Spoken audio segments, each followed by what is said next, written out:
Fala galera, beleza? Hoje a gente vai ver a aba Sources, onde fica o nosso código aqui no Chrome DevTools. Então, bora lá. Eu já estou com ela aberta aqui, mas vamos fechar, só para ficar bem didático. Fechar aqui, abrir. Então você ou vem com o botão direito e clica em inspecionar, ou você pode também usar o atalho do teclado. Então a gente vai vir aqui em Sources, beleza? Então sempre presta atenção na aba que a gente está, né? Cada aba é bem diferente, então aqui eu estou entrando em Sources. E aí aqui, primeira coisa, a gente vai ver os arquivos que a gente tem. Então esse arquivo que vocês estão vendo, ele é desse exemplo que eu usei já no vídeo sobre a aba de performance, mas é um exemplo bem simples aqui de adicionar e remover algumas coisas no HTML. Então a gente está vendo esses arquivos aqui. Então se você olhar a estrutura de pastas que eu tenho aqui, por exemplo, deixa eu dar uma encolhidinha aqui. Então você vai ver que ela é parecida, ela não é exatamente igual, mas ela é parecida. Então a gente tem aqui a pasta de destino, que é a pasta que vai lá para o navegador, e a gente tem a pasta do código original aqui nessa JS. Se você for ver aqui, a pasta de destino ela já foi espalhada aqui, e aqui o JS está aqui. Então tem um mapeamento, que aqui a gente está usando Parcel, mas a gente não vai entrar nesses detalhes agora. O que importa é que você consegue alterar algumas coisas aqui, se for necessário, e principalmente visualizar. Eu acho que alterar não é o melhor caso de uso, até porque a gente pode vir alterar aqui e ele já atualiza aqui, mas você também é bom saber que você pode. Mas eu acho mais legal a gente usar isso aqui para, por exemplo, o debug. Então vamos lá, a gente tem aqui esses arquivos, que são os nossos arquivos que estão aqui, e esses arquivos espalhados são os arquivos que estão no dist, que é o build que já rolou, minificou e tudo mais. Mas a gente quer usar o nosso arquivo que a gente entende para, por exemplo, debugar. Então, o que é debugar? É a gente conseguir parar em alguns pontos e entender o que está acontecendo ali dentro. Então, vamos escolher um ponto aqui. Vou pegar esse aqui, ó, Get User. Então, quando ele for tentar pegar um usuário, eu vou clicar aqui, ele vai tentar pegar um usuário para jogar aqui nesse HTML. Aí, o que é legal? A gente consegue ver aqui, ó, do ladinho direito, a gente consegue ver um monte de coisa. Então, primeiro a gente vê, obviamente, o breakpoint, que é esse negócio que a gente colocou aqui, chama breakpoint, é o ponto de parada. Então, a gente vê, beleza, o breakpoint está na linha 32. Além disso, a gente consegue ver o que foi chamado, né? Qual foi a ordem que foi chamada. Desculpa, aqui, ó, call stack. Então, a gente estava no onClick, porque eu cliquei no botão. Depois a gente foi no load users, que é a nossa função que está aqui, que está lá no botão. Depois a gente passou por uma anônimo, que é essa arrow function que está aqui. E depois a gente passou pelo get user, que era onde a gente queria e parou. Beleza? E aí o que tem nessa parada? A gente tem o escopo. Então a gente tem o this. Então o this dessa parte aqui, a gente tem o window lá dentro. E um monte de outras coisas, alert e tudo mais, não importa tanto aqui. Mas a gente tem o username, que é esse pedacinho aqui que a gente queria, por exemplo, saber quem é o primeiro username. Aí a gente tem todos esses comandos aqui em cima, que a gente pode dar play. Para tipo, beleza, vai pro próximo, tipo, continua tocando aí. Só que aí, ó, tá vendo? Ele já escreveu aqui, ó, olha aqui, ó, ele já escreveu aquele nome e agora a gente foi para outro nome, ó, foi pro Gerald. Então agora se eu der play aqui de novo, ele vai escrever o Gerald aqui, tá vendo? Então ele tá seguindo o código. Agora a gente tem o Brett e aí se eu der play aqui de novo, ele escreveu os 3 nomes aqui. Então a gente foi parando a cada usuário e a gente pode entender esse código aqui, o que estava acontecendo. De novo, a gente está num código simples só para vocês entenderem como a gente pode usar essa aba de source. Mas pense se fosse um código cheio de variáveis super complexo, você ia conseguir ver todas ali. Legal? Então essa parte é bem legal. Só para a gente ver um exemplo um pouquinho mais difícil, eu vou só clicar que ele coloca o breakpoint, tá? Se você, por exemplo, estiver usando e quer parar por um pouquinho e depois voltar, ou você pode desabilitar ele por aqui, ele continua ali, tá vendo? Só que ele não vai mais pausar por enquanto, você pode voltar, ou você pode também vir aqui e só dar um disabled, ou você pode clicar de novo e remover mesmo. Beleza? Então, tô debugando um negócio, vou voltar para outra coisa, depois eu vou debugar de novo, é melhor você só desabilitar, senão você vai ter que tipo, lembrar onde você pôs e tal. Então, mas vamos fazer aqui, ó. Aqui essa função é um pouco mais legal, né? Eu pego um nó e tal, então eu vou fazer aqui e vou clicar de novo. Cliquei. O que ele vai fazer? Ó, de novo, também a mesma ideia, né? Ele pôs o breakpoint aqui, ele tem todo o contexto aqui embaixo, se a gente pegar da call stack. Só que essa, como é uma função um pouquinho mais complexa, a gente tem um pouco mais de detalhes aqui. Então a gente tem, por exemplo, dentro do local, a gente tem bastante coisa, tá? Então vamos lá, a gente tem o nó, o this de sempre, que não importa aqui pra gente. A gente tem o nó que ainda está não definido, né? Porque o nó tá aqui, ainda vai rodar essa linha. Então a gente pode até falar, ó, vai para a próxima linha, que é esse íconezinho aqui, ó, ou aperta F10. Ele foi para a próxima linha, tá vendo? Agora a gente já tem um node, ó. O node ele tem um LI. Esse aqui ainda está indefinido. O usuário que a gente recebeu, a gente já tem ele desde o começo aqui, ó. Então a gente já tem o usuário. Agora a gente vai, vamos rodar mais uma linha para a gente ver quem é esse text node. Aqui deixa eu dar uma encolhidinha. Ó, ele vai criar um texto com o nome do usuário, tá vendo? E olha que toda hora que eu estou fazendo hover aqui, eu estou parando o mouse em cima, ó, ele está mostrando um monte de informação, tá vendo? Então toda hora que eu paro em cima, ó, aqui não tem nada ainda, mas aqui ele já sabe quem é o documento, ele sabe que é o documento que está aberto no localhost, tal. A gente sabe quem é o usuário, a gente sabe quem é o username, então isso aqui é bem legal. Então eu vou mandar ele pular só uma linha. Aqui a gente tem como pular só para a próxima linha, a gente tem como pular para a próxima vez que ele chamar uma função, a gente tem como ele sair da função, tipo, ele sairia da função addUser e vai para onde chamou o addUser. E essa daqui, deixa eu ver o que é. Essa aqui eu não lembro o que é exatamente, para ser honesto. Vamos ver.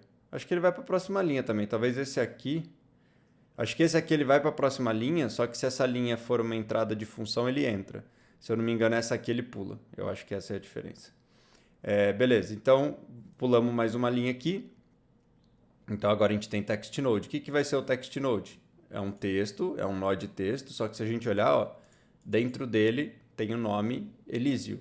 Aqui ele vai colocar de novo, tá? Elísio vai por aqui embaixo, ó. Esse nosso código ele vai adicionando, então ele vai adicionar mais um Elísio aqui, mais um Gerald aqui. Beleza, então a gente viu, agora ele vai fazer o append child, a gente vai pular para a próxima linha também. E aí a gente vai pegar o L e vai adicionar esse nó que a gente acabou de criar com esse textinho dentro. E ele adicionou, como eu falei aqui, Elísio de novo. Então agora eu vou desabilitar esse breakpoint, eu não quero mais que ele passe aqui. E vou dar o play, então ele vai rodar até o fim e ele adicionou os 3. Então vê que a gente consegue controlar muito bem o fluxo de código. Para aqui, não para aqui, faz isso, não faz aquilo. Então isso é bem legal, é bem interessante para a gente controlar e entender o que está acontecendo com o nosso código. Agora vamos pensar em um outro caso. Vamos supor, a gente sabe que a gente tem esses 3 usuários, certo? Vamos supor que a gente só quer parar quando for o Gerald. Por algum motivo, de novo, nosso código aqui é simples, mas vamos pensar que tem um motivo que a gente tá dando um pau quando é Gerald. Eu quero ver quando é Gerald eu quero parar. Então a gente pode vir aqui, pegar algum texto, alguma coisa. Eu vou vir aqui, colocar um breakpoint, clicando com o botão direito e adicionando um conditional breakpoint. E aí ele está falando, ó, faz uma expressão aí. Então eu vou fazer a expressão user.username includes, então qualquer nome que incluir Gerald. E dei um enter. Então ó, ele deixou diferente aqui, deixou laranjinha. Beleza. Então esse breakpoint ele é um breakpoint diferente, ele só vai parar se for Gerald. Então vamos ver se a gente não fez nenhuma besteira. Então eu vou clicar aqui. Ó, ele já escreveu Elísio. Então parece que deu certo, porque ele não parou no Elísio. Mas agora ele parou. Então o que a gente espera? Que a gente tenha o usuário Gerald. Tá vendo? A gente tem o usuário Gerald. Então a gente conseguiu parar só num código específico. Antes, aqui por exemplo, desse código, antes de eu começar a gravar esse vídeo, esse código tinha 10 mil usuários.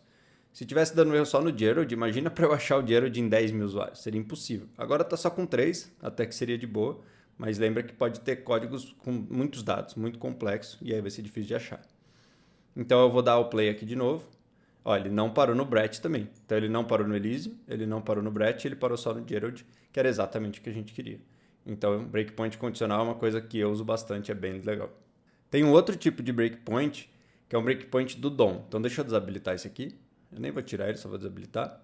Eu vou vir aqui em elementos, agora vou sair daqui. Eu vou vir aqui nesse UL. Esse UL é onde a gente está adicionando tudo. Deixa eu até limpar ele. Bora limpar aqui, ó. Clicando em remover usuários, a gente limpa. Ó.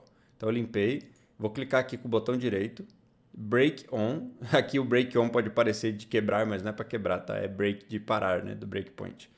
Eu vou colocar qualquer modificação nessa subárvore, tá? Então se mexer nessa subárvore, eu quero que ele pare. Cliquei aqui. Ó, tá vendo que ele põe mais ou menos aquele mesmo sinal de breakpoint aqui, ó, no cantinho? E aí o que eu vou fazer? Eu vou clicar em carregar usuários. O carregar usuários, ele está adicionando elementos aqui dentro. Então ele também causou uma pausa de breakpoint aqui, ó. Aonde? Exatamente no ponto que vai adicionar alguma coisa dentro daquele UL que eu coloquei o breakpoint. Então isso é bem da hora.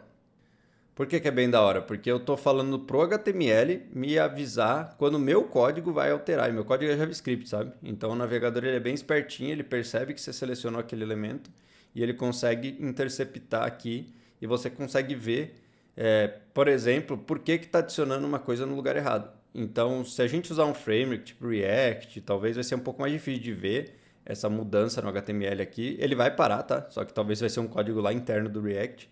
Mas se for um código mais simples, mais JavaScript puro mesmo, a gente consegue entender exatamente o que está acontecendo. Aqui nesse caso, a gente consegue ver que a gente está adicionando um node para o usuário Elísio. Então, se eu der o play aqui, ó, Elísio. Se eu der o play de novo, Gerald. Se eu der o play de novo, Brett. Então, as 3 vezes que ele mudou a subárvore desse elemento, ele ficou parando. Eu também posso clicar aqui para remover esse breakpoint, tá? Então, eu posso só desselecionar aqui. Pronto, ele não vai parar mais aqui. Além do botão direito aqui, a gente pode também clicar nesses 3 pontinhos, tá? Beleza. Então, a gente aprendeu mais um tipo de breakpoint que dá para fazer, que vai conectar na aba sources, usando os elementos do HTML. Um outro que é parecido, mas não é exatamente a mesma coisa, é a gente pegar no listener. Por exemplo, um click é um listener. Então, vamos tentar pegar esse on click. Então, eu posso vir aqui em sources. Tem um monte de seções aqui, ó, do lado direito, tá? Então, presta sempre atenção aqui, ó, nesse cantinho aqui, ó, tem um monte de coisa aqui. Então, tem uma delas que chama Event Listeners. E aí eu vou dar um scroll aqui para baixo e eu vou procurar mouse, que eu quero pegar o clique, né? E eu vou clicar em clique. Beleza? E agora eu vou clicar aqui, vamos ver se ele vai pegar. Pegou, ó. Ele viu que tinha um on-click e ele parou no meu on-click. E aí, se eu vier aqui em cima, ó, eu tenho de novo qual é o botão, né? Eu tenho o escopo aqui, eu cliquei, por isso que ele veio para cá. Então, eu tenho aqui qual é o botão. Eu tenho aqui o evento que foi disparado. No caso, o clique é um evento meio simples, né? Mas, por exemplo, se fosse teclado, eu conseguiria pegar qual foi a tecla. Aqui eu consigo pegar a posição, o X, o Y, tudo mais. Mas, normalmente, teclado a gente faz mais coisa do que só o mouse. Mas, ó, estava pressionado o Shift? Não estava pressionado o Shift? Qual foi a pressão, né? No mouse, eu acho que não passa pressão, mas, por exemplo, o touchpad pode passar pressão. Então, dá para a gente fazer um debug de várias coisas aqui. Então, a gente também consegue interceptar eventos. Só toma cuidado para não pôr um evento muito genérico aqui, porque ele vai ficar parando por qualquer coisa, né? Então, deixa eu dar o play aqui. Se a gente pôr, sei lá, qualquer evento de mouse.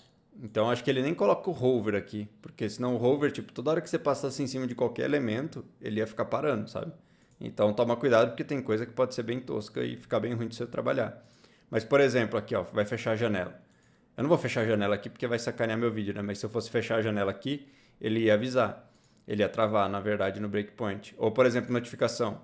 Então, quando a gente pede notificação do browser, ele ia aparecer aqui que você pediu. Então, tem umas coisas que é meio difícil de interceptar. Por exemplo, esse request aqui é difícil de interceptar via código.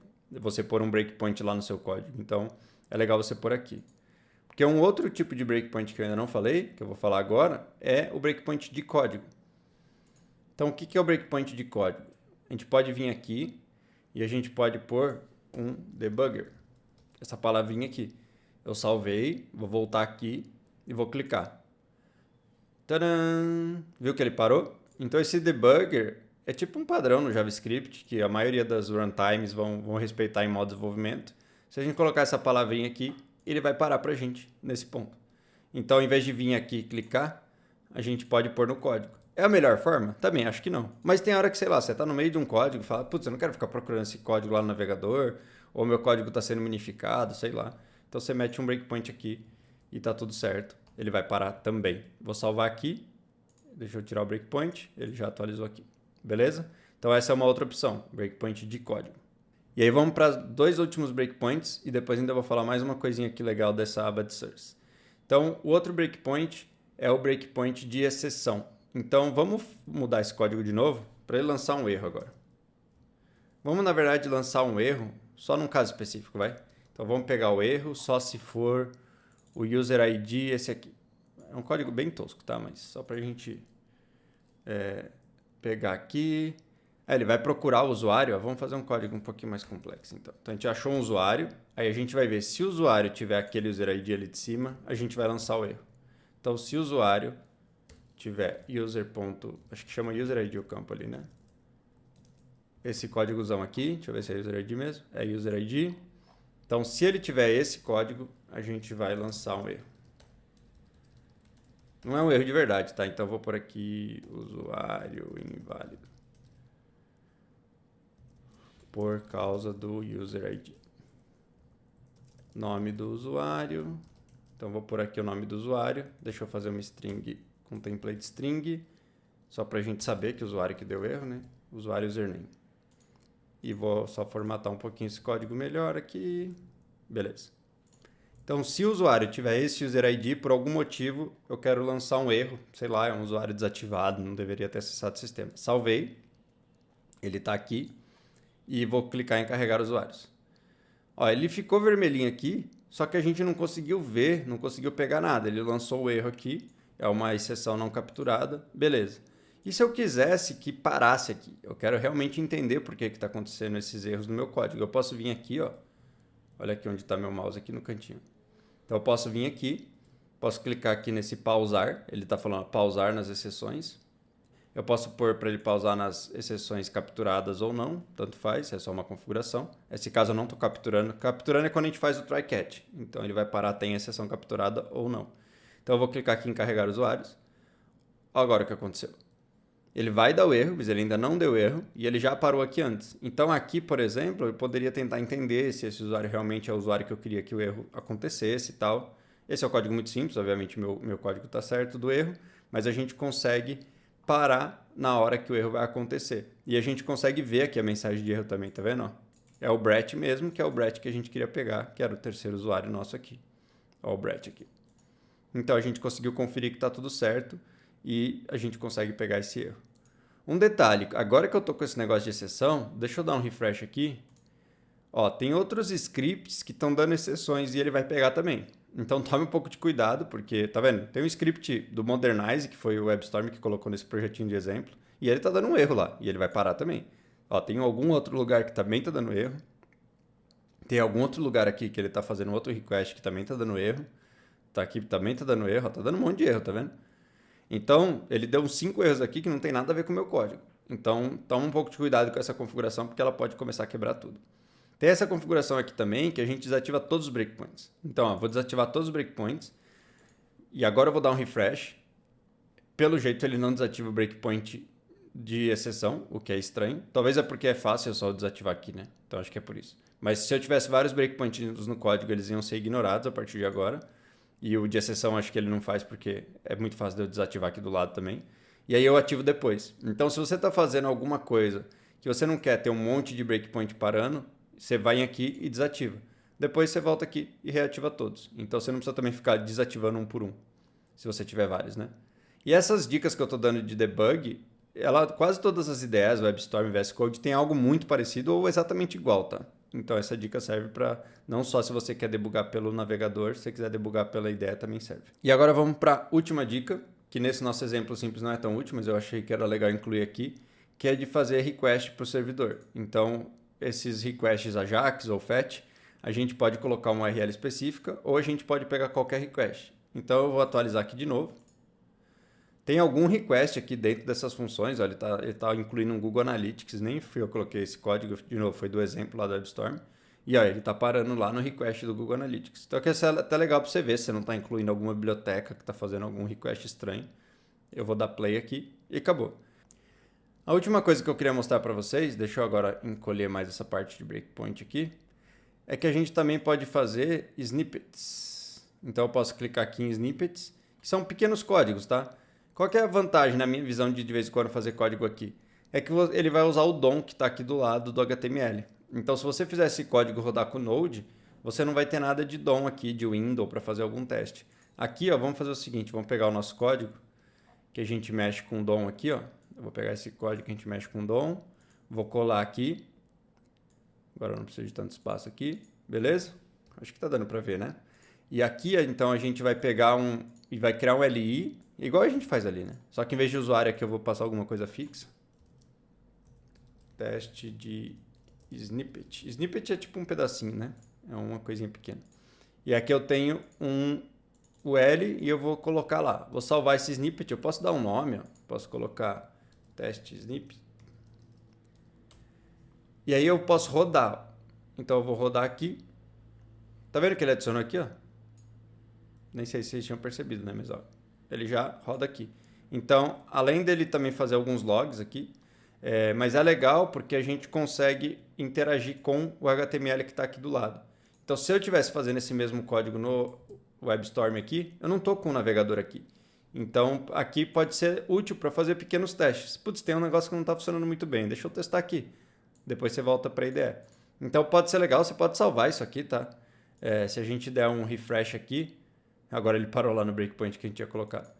Mas se a gente der o refresh aqui, o snippet continua, tá vendo? A gente não vai perder esse snippet. Eu não sei quanto tempo ele dura, mas eu acho que se eu fechar o navegador ele fica. Mas eu não sei, tipo, quão permanente ele é. Mas a gente consegue. Tem outros recursos parecidos com esse, mas eu não vou explicar aqui no vídeo porque eu não acho que é legal usar. Por exemplo, a gente pode usar esses file systems, que você pode criar um workspace aqui e realmente ficar trabalhando aqui. Aí eu acho que a ideia é um lugar melhor do que a gente ficar pondo aqui, tá? E a gente pode também fazer um override. Então, por exemplo, se eu tenho um arquivo aqui que ele não está se comportando como eu queria lá no meu projeto, eu posso pegar ele e substituir. Então, em vez do browser usar o original lá do projeto, ele vai usar o meu local aqui. Mas, de novo, eu não recomendo usar essas duas abas. Eu não acho que é tão útil assim. Eu acho melhor você usar na sua IDE, fazer do jeito certinho. Mas, se por acaso você acha um caso de uso interessante, você pode fazer por aqui. Então, você poderia trabalhar tudo por aqui, se você achar interessante. Então, foi isso, pessoal. Espero que vocês tenham gostado. Várias formas de debug, como ver seu código aqui dentro do Sources e também essa parte de snippets, se você precisar fazer algum teste usando HTML, DOM, eu acho que é um ambiente legal de experimentação. Valeu e até o próximo vídeo.